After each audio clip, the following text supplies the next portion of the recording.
Bom dia, mais um dia juntos aqui, isso é uma gravação, eu tô aqui tomando café com vocês. Essa gravação deve ir ao ar às 7h59, que é o horário que eu entro normalmente, e é um prazer estar com vocês novamente. Isso aqui é uma gravação porque eu tô viajando de férias, mas eu quero manter o meu compromisso de ler o livro de Eclesiastes, um verso a cada dia. Então hoje é o 76º dia, dia 76, nós estamos lendo o capítulo 4, verso 2. E Salomão nos diz assim: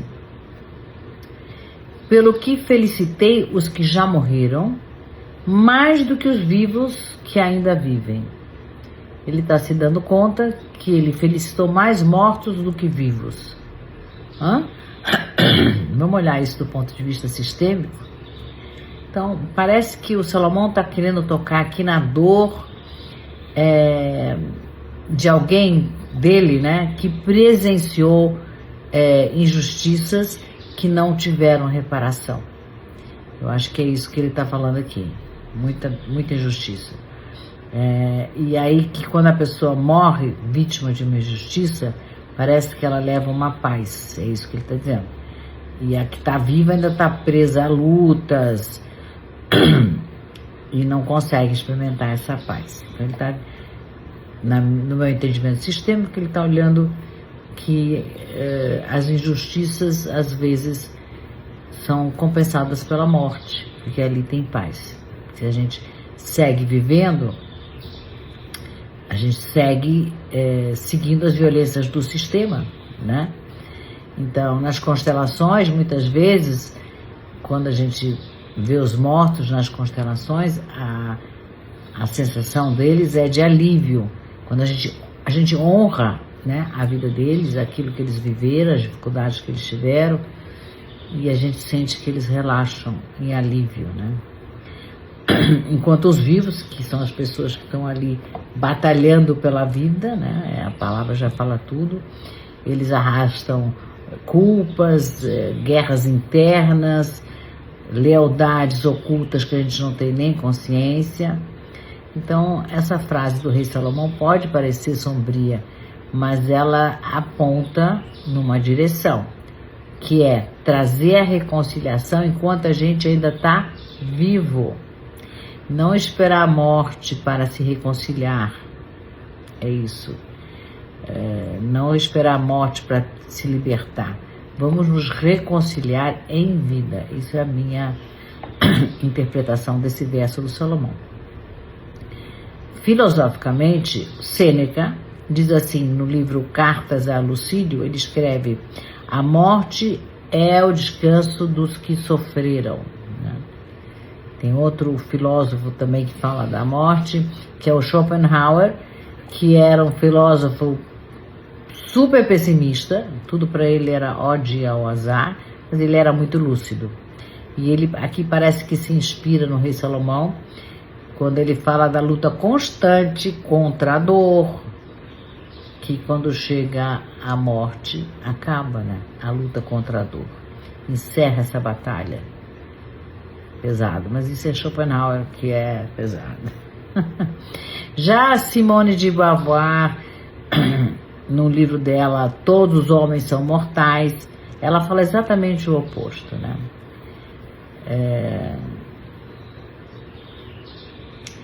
Que ela pergunta assim: se viver para sempre não seria mais pesado do que a morte? Quer dizer, não ter um final de vida, se viver para sempre não seria mais pesado do que a morte? A filosofia aqui nos convida a pensar: será que a vida só tem sentido porque ela é finita, porque ela termina?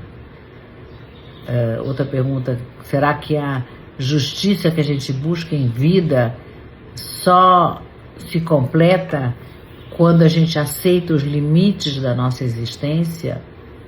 É isso que a filosofia está perguntando. Tem um livro do Albert Camus que chama-se A Peste, onde descreve uma peste, uma pandemia igual a essa que nós tivemos no ano de 2000. Igual, mas não digo igual, mas nos moldes, né? E aí ele mostra nesse livro que a consciência da morte devido à pandemia iguala a todos, né? Não tem mais rico, não tem mais pobre. Rico morre, pobre morre, culpados morrem, inocentes morrem devido à pandemia, né? Uma força maior aí acontecendo, né? No livro Grande Sertão Veredas, que foi escrito pelo grande Guimarães Rosa, o personagem também passa por muitas dificuldades no sertão, seca, escassez, dureza, uma vida dura, e ele se sente violentado com esse sertão, né?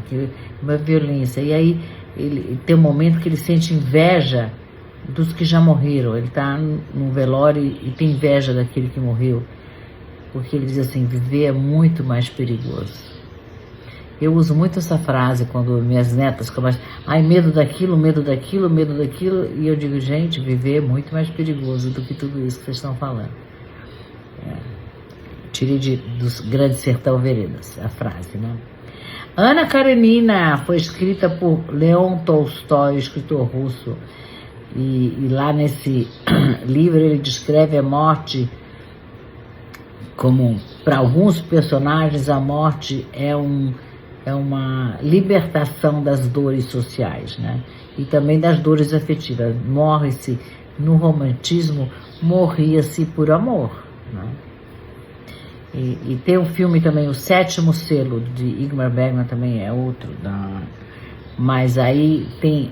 Eu já descrevi essa cena do cavaleiro, do personagem, tendo um diálogo com a morte, conversando com a morte. E aí ele quase que celebra, né, a morte por ser o fim da angústia que ele vive, a angústia existencial. Tem um filme que eu gosto muito, são As Pontes de Madison. Chorei. Filme lindo, do Clint Eastwood. Então, mas aí a morte aparece não como uma tragédia, mas com um lugar onde o amor, que foi sempre guardado em silêncio, que sempre foi um segredo, finalmente pode repousar em paz. A história do filme conta a morte da protagonista, e as filhas estão desfazendo a casa, encontram uma caixa com cartas para um amado dela. Nossa, me tocou profundamente, muito lindo, né? E na terapia sistêmica também tenho dois casos. Um caso de um avô que faleceu em combate, faleceu na guerra, e a família honrava esse avô, ele era lembrado pelo combate, né? É um pracinha brasileiro que morreu na Segunda Guerra Mundial. E o filho dele, que voltou com vida, não sei se era filho ou era irmão, acho que o irmão dele. Então, os dois foram como pracinhas brasileiros para a Segunda Guerra Mundial. Um morreu e o outro voltou com vida. O que morreu era honrado, exaltado, lembrado. E aquele que voltou da guerra, voltou cheio de traumas, tinha explosões de raiva. Por que ele tinha raiva? Porque o irmão foi e ele ficou, né? Então, na constelação, isso apareceu, e a gente pôde dar um descanso para os mortos, para quem já foi, e dar uma tarefa para esse irmão de resgatar a vida dele. Essa era a tarefa dele, era continuar vivo, né? Então, a família toda estava presente, compreenderam que não era justo invejar e ele já foi, ele já está em paz, mas aprender a honrá-lo de uma forma que trouxesse a reconciliação no coração desse irmão, né? Para que esse irmão não precisasse ficar preso à dor da perda e da partida desse irmão, né? Ele pudesse se reconciliar com esse irmão. Outro caso, acho que eu já contei, eu vou deixar para outro dia. Então, as minhas perguntas para hoje são: você teve algum momento, será que você já viveu esse sentimento onde os mortos, você sente que eles estão mais em paz Você vai no velório, você olha o morto, está mais em paz do que a gente que está vivo? Você já passou por isso? Na sua família apareceu? As pessoas que já foram, como é que elas são lembradas? Com honra, com mérito ou como um peso, um alívio que se... graças a Deus que foi embora. Ui, que horror, né? Mas tem gente que pensa assim também. Como seria fazer a reconciliação em vida ainda, para ter esse descanso em vida e não deixar para depois da morte? Pais que não falam mais com os filhos porque o filho fez XYZ que o pai não concordou, e aí 20 anos sem se falar. Eu tive um caso, esse era o segundo caso, pai que não fala com o filho há 20 anos, e aí no leito de morte eles se reconciliaram, deu tempo de se reconciliar, a gente trabalhou antes do pai partir, mas 20 anos esse pai não queria saber do filho, porque não importa, ele não é mais meu filho. Isso é coisa de ego bobo, desperdício de vida, né? Desperdício de vida. Então, enquanto a gente pensa nessas perguntas, eu quero lembrar vocês que, para, por favor, compartilharem essa gravação com mais pessoas, para que mais pessoas tenham acesso à sabedoria do Rei Salomão, que a gente possa estudar juntos, ampliar a nossa visão de mundo. E é muito bom começar o dia ouvindo, né, o que o Rei Salomão tem para nos dizer naquele dia. E eu estou achando maravilhoso, para mim é transformador. E se você não tem tempo de ouvir ou de ver a live, porque às vezes ela é longa,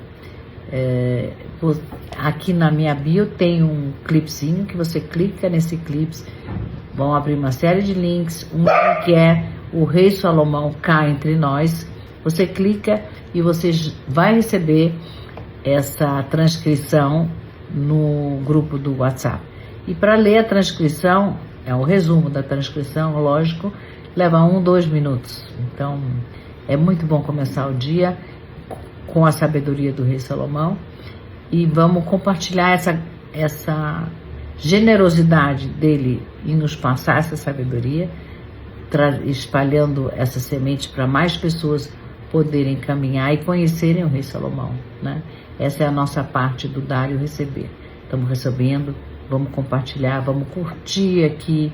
Você está vendo, curte, compartilha, que eram 3 Cs que me falaram, curte, compartilha, não sei qual é o terceiro, eu vou saber depois, mas enfim, curte, compartilha, porque comenta, curte, compartilha, comenta, 3 Cs, faz um comentário embaixo, porque isso o Instagram entende que tem gente que gosta, e daí ele manda para mais pessoas, porque o Instagram é limitado, ele não manda para todo mundo, né? Porque todo mundo está postando, imagina, se manda tudo para todo mundo, explode o centro de inteligência deles lá.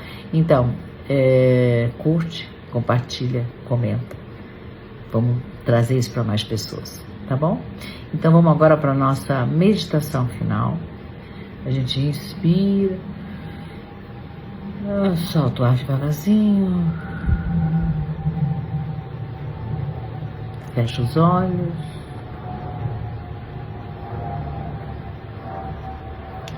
Imagina que você está, diante de você tem uma linha reta, uma fita vermelha. De um lado está você e todas as pessoas vivas, e do outro lado dessa fita estão os que já partiram, os que já estão em outro nível. Respira e sente no seu coração que tanto os que estão vivos aqui com você, como aqueles que já partiram, todos pertencem, todos fazem parte. E se você puder falar em voz alta, diga em voz alta. Se não, fala no silêncio do seu coração. E você diz assim, olhando para todos esses que já partiram, aqueles que você conheceu, aqueles que você não conheceu, você diz, vocês já podem descansar em paz. Vocês já podem descansar em paz.